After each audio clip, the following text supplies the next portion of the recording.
তার মানে এটাই দাঁড়ালো যে আগামীকালকে বিসিবির যে নির্বাচন হবে সেই নির্বাচনে ওই 15টি ক্লাব যার ভোটিং রাইটসটাকে স্থগিত করা হয়েছিল তারা ভোট দিতে পারবে। আপনারা সবাই অবগত আছেন যে বিসিবির নির্বাচন পরিচালনা পরিষদের নির্বাচন নিয়ে দুটি পৃথক রিট হয়েছে। একটা রিটে অলরেডি সরকার পক্ষ স্টে নিয়েছিল এবং আমরাও অ্যাপিয়ার করে সেটার উপরে স্থগিতাদেশ নিয়েছিলাম। সেটা আজকে শিডিউল ছিল for hearing.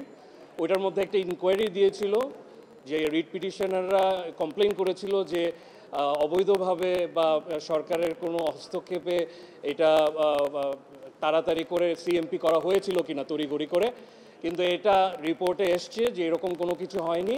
So the stay must continue এবং আমরা বিসিবির তরফ থেকে বলেছি যে সব প্রক্রিয়া একদম সঠিকভাবে অ্যাজ পার কনস্টিটিউশন হয়েছে, সে কারণে এই নির্বাচনকে কোনোভাবে স্থগিত করার কোনো রকমের কোনো সুযোগ নেই এই বলে আমরা সাবমিশন রেখেছি এবং এটাতে মাননীয় চেম্বার জজ আদালত সন্তুষ্ট হয়ে ওনারা স্টেটাকে বর্ধিত করেছে। তার মানে আগামীকালকে নির্বাচন হওয়াতে so far age relates to the first case, যেটা আপনার জেলা এবং বিভাগে যেই চিঠিটা নিয়ে প্রশ্ন করা হয়েছিল সেটা আর রয়েছে না। ইলেকশন উইল প্রসিড এবং ওই চিঠির কার্যকারিতাও কোনো এটা বহাল থাকবে।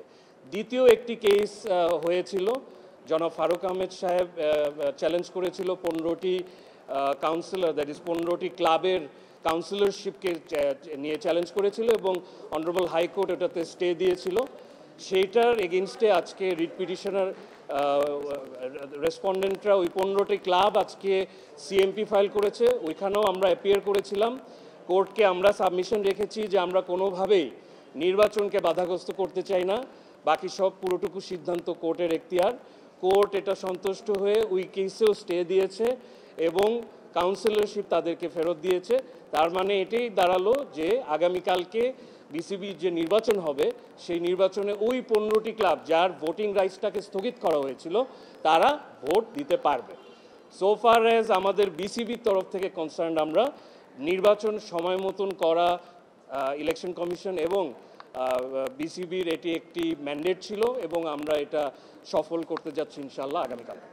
সেটা আসলে ইলেকশন কমিশন এবং বোর্ড ডিসাইড করবে, তবে বিসিবির লয়ার এবং এই প্রক্রিয়াতে জড়িত থাকা কারণে আমি যেই কথাটা আপনাদেরকে বলতে পারি যে সব কিছু যথেষ্ট স্বচ্ছভাবে হয়েছে এবং নির্বাচন মানেই আপনারা জানেন যে মামলা হবে, ডাকসুর নির্বাচনও মামলা হয়েছে, কিন্তু এই মামলাতে যদি প্রাইমা ফেসি যদি কোনো উপাদান সিরিয়াস পাওয়া যেত সেরকম, তাহলে কিন্তু নির্বাচন ঠিকই স্থগিত হতো।